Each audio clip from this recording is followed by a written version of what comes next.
अगर आप किसी अनपढ़ व्यक्ति का पासपोर्ट बनवाना चाहते हैं या फिर उसके पास 10th पास की मार्कशीट नहीं है तो किस तरह से पासपोर्ट अप्लाई किया जाएगा, वो भी कुछ ही डॉक्यूमेंट्स के साथ जानने के लिए इस वीडियो में बने रहें। विदेश में नौकरी, हज, उम्रा या विदेशी टूर या बिजनेस ट्रिप पे जाने के लिए आपका सबसे महत्वपूर्ण डॉक्यूमेंट्स आपका पासपोर्ट होता है। आज हम अनपढ़ व्यक्तियों का पासपोर्ट किस तरह से अप्लाई किया जाता है और क्या क्या डॉक्यूमेंट लगेगा उसके लिए हम बात करेंगे।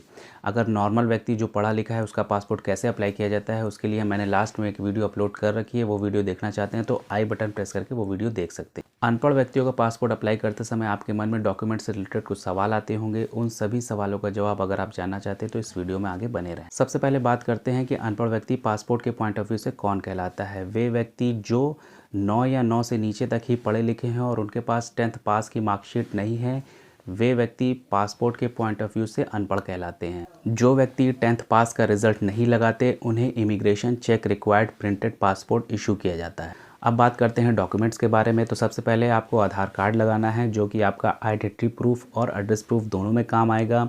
उसके बाद आप पैन कार्ड लगा सकते हैं, वोटर आईडी कार्ड अगर आपके पास है तो वो भी लगा सकते हैं। साथ ही आपको बैंक की पासबुक लगानी होगी। अब बात करते हैं पासपोर्ट अप्लाई करते समय फ़ी कितनी देनी होगी। अगर आप नॉर्मल केस में पासपोर्ट अप्लाई कर रहे हैं तो आपको 1500 रुपये देने होंगे। वहीं अगर आप तत्काल में पासपोर्ट अप्लाई कर रहे हैं तो फर्स्ट टाइम आपको 1500 रुपये पे करने होंगे ऑनलाइन। और जब आप ऑफिस में जाएंगे अपॉइंटमेंट की डेट पर तो वहाँ पे सब कुछ ओके होने के बाद आपको 2000 रुपये एक्स्ट्रा देने होंगे। मतलब कि तत्काल पासपोर्ट में 1500 प्लस 2000 टोटल 3500 रुपये का खर्चा है। वहीं अगर आप नॉर्मल में अप्लाई कर रहे हैं तो सिर्फ 1500 रुपये। सभी डॉक्यूमेंट्स को रेडी कर लीजिए और चलिए चलते हैं अपने कंप्यूटर स्क्रीन पे। उससे पहले अगर आप इस चैनल पर नए हैं तो चैनल को ज़रूर सब्सक्राइब करिएगा। बेल आइकन प्रेस करके ऑल नोटिफिकेशन को ऑन कर लीजिएगा क्योंकि इस चैनल पर आए दिन इसी तरह की इन्फॉर्मेटिव वीडियोज़ आती रहती है। तो चलिए चलते हैं, आगे का प्रोसेस देखते हैं और ये सारा प्रोसीजर आप अपने मोबाइल फ़ोन से भी कर सकते हैं। पासपोर्ट सेवा की लॉगिन आईडी पासवर्ड मैंने क्रिएट कर रखा है और पासपोर्ट सेवा पे लॉगिन कर रखा है। यहाँ पे अप्लाई फॉर फ्रेश पासपोर्ट पे आपको क्लिक करना है। उसके बाद आपको ऑनलाइन वाला ऑप्शन सेलेक्ट करके पासपोर्ट टाइप में फ्रेश पासपोर्ट, नॉर्मल और बुकलेट में 36 पेजेस आपको सेलेक्ट करना है। फिर नेक्स्ट करना है। दूसरे स्टेप्स में आपसे एप्लीकेंट्स की डिटेल पूछी जाएंगी जहाँ पे आपको आधार कार्ड के अकॉर्डिंग नेम फिल करना है। तो मैं यहाँ नेम फिल कर लेता हूँ। उसके बाद जेंडर सेलेक्ट कर लीजिए। जेंडर सेलेक्ट करने के बाद आपने कभी किसी और नाम से जाने जाते हैं तो नो करिए। कभी आपने नाम बदला है, नो करिए। उसके बाद आप डेट ऑफ बर्थ फिल करिए। डेट ऑफ बर्थ फिल करने के बाद आप की बर्थ किस प्लेस पे हुई है तो वो डाल दीजिए। उसके बाद आपको स्टेट डालना है, किस डिस्ट्रिक्ट से बिलोंग करते हैं, शादीशुदा हैं या सिंगल हैं। मेरे केस में ये मैरिड हैं तो मैं मैरिड सेलेक्ट कर लेता हूँ।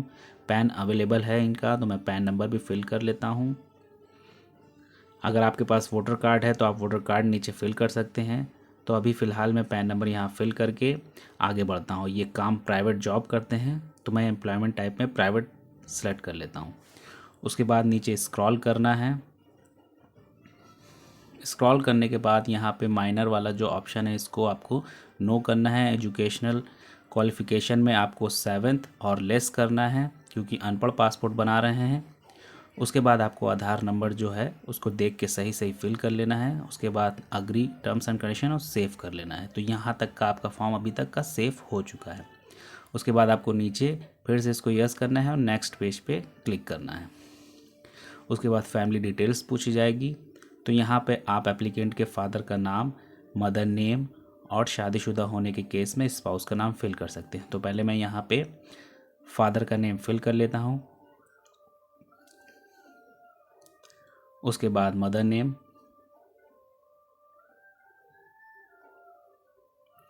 मदर नेम डालने के बाद स्पाउस नेम,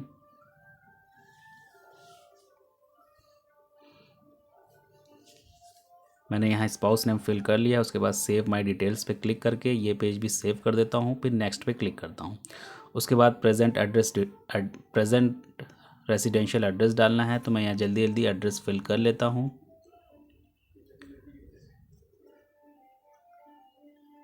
कंप्लीट एड्रेस आपको यहाँ देना है क्योंकि इसी रजिस्टर्ड एड्रेस पे आपका पासपोर्ट भेजा जाएगा।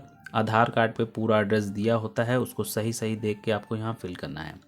उसके बाद सिटी, टाउन या विलेज आपको यहाँ डालना है। उसके बाद स्टेट आप सेलेक्ट कर लीजिए या फिर शॉर्टकट भी जा सकते हैं। उसके बाद डिस्ट्रिक्ट अब आपको यहाँ पे अपने संबंधित थाने का नाम लिखना होगा, पुलिस स्टेशन का। तो मैं यहाँ पे सर्च कर लेता हूँ कि इनका कौन सा थाना लगता है। तो यहाँ पे इनका ये कोतवाली लगता है। उसके बाद आपको यहाँ का पिन कोड डालना है। आधार कार्ड पे पिन कोड दिया रहता है।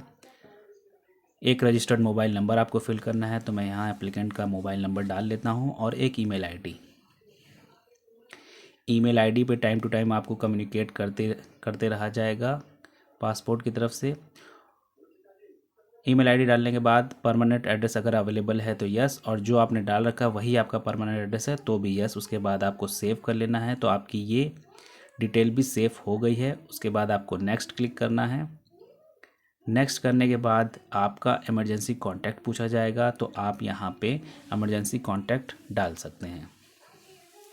तो पहले नाम, किससे संपर्क करेंगे, और पूरा एड्रेस,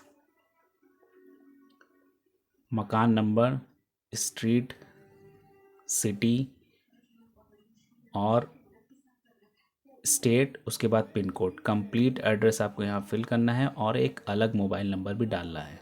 एक नंबर आप पहले डाल चुके हैं, उसके बाद एक अल्टरनेट नंबर घर के किसी सदस्य का दे सकते हैं। उसके बाद सेव डिटेल करिए, नेक्स्ट पेज पे आइए और इसको यहाँ सभी पे नो कर दीजिए। सेव करने के बाद फिर से नेक्स्ट करेंगे। यहाँ पे आपको इस डिटेल्स को गौर से पढ़ना है। अगर आपके पास कोई केस आपके ऊपर नहीं चल रहा है तो सभी में आप नो फिल कर सकते हैं।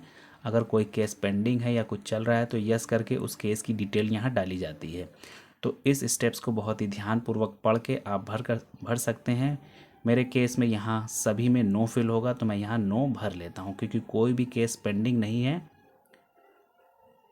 तो मैं यहाँ पे एप्लीकेंट की डिटेल में नो फिल कर लेता हूँ सब में और सेव डिटेल्स करते हैं।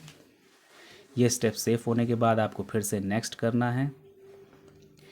कुछ इस तरह से पासपोर्ट प्रिंट होने के बाद आएगा। यहाँ पे सारी डिटेल आप चेक कर लीजिए कि आपने जो भरा है वो पासपोर्ट पे सही प्रिंट होके आई है। यहाँ देखिए अनपढ़ व्यक्ति का पासपोर्ट भर रहा है तो इमिग्रेशन चेक रिक्वायर्ड आएगा। यहाँ नाम, डेट ऑफ बर्थ, जेंडर, जन्म का स्थान सभी आएगा। उसके बाद स्क्रॉल करिए तो यहाँ देखिए फादर नेम है और नीचे माता का नाम है। ये फादर नेम हो गया, ये माता का नाम हो गया और शादीशुदा होने केस में पत्नी का नाम और जो रजिस्टर्ड एड्रेस है वो। उसके बाद आपको नेक्स्ट करना है। यहाँ पे जो डॉक्यूमेंट आप बर्थ के प्रूफ में लगाना चाहते हैं तो वो सिलेक्ट कर लीजिए। तो मैं यहाँ पैन कार्ड लगा रहा हूँ बर्थ प्रूफ में और एड्रेस प्रूफ में आधार कार्ड। ये दोनों सिलेक्ट करने के बाद आपको नीचे टर्म्स एंड कंडीशन को अग्री करना है और यहाँ पे प्लेस डालना है। तो मैं यहाँ वाराणसी प्लेस डाल लेता हूँ और अग्री पे चेक मार्क लगाता हूँ, सेव करता हूँ। यहाँ तक सेव हो गया है। उसके बाद आपको यहाँ पे प्रीव्यू ले लेना है जो आपने एप्लीकेशन भरा है। इस प्रीव्यू को बड़े ही ध्यान से आपको देखना है। जो भी आपने भर रखा है कोई गलती हो तो उसको आप चेंज कर सकते हैं। इसको प्रिंट करके इन फ्यूचर के लिए रख सकते हैं। उसके बाद जो भी डिटेल आपने डाली है उसको सबमिट करना है।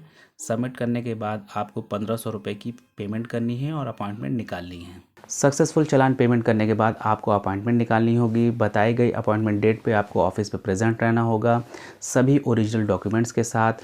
वहाँ पे आपका डॉक्यूमेंट्स की वेरिफिकेशन होगी और आपका फ़ोटो क्लिक किया जाएगा। उसके बाद आपको घर भेज दिया जाएगा और आपकी फ़ाइल संबंधित थाना पे एक्सलेट कर दी जाएगी। अब थाने से आपका कॉल आएगा कुछ दिनों बाद। उस कॉल पे आपको थाने में उपस्थित रहना होगा।